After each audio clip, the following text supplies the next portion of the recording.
Hello, in this video I'm going to show you how you can pair your Jabra Evolve 75E earphones to any Android, to any Windows PC or laptop.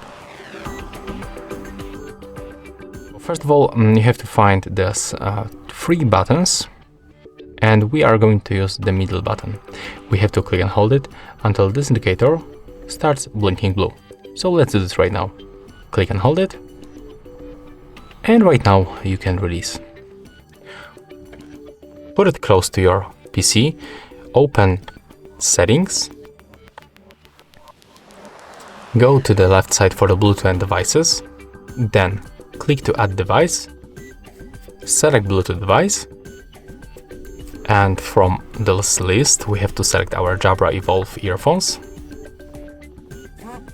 And at the end you have to go to the system sound settings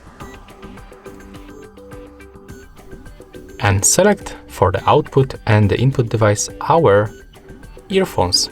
So as you can see, that's all for this video. Hope you like it.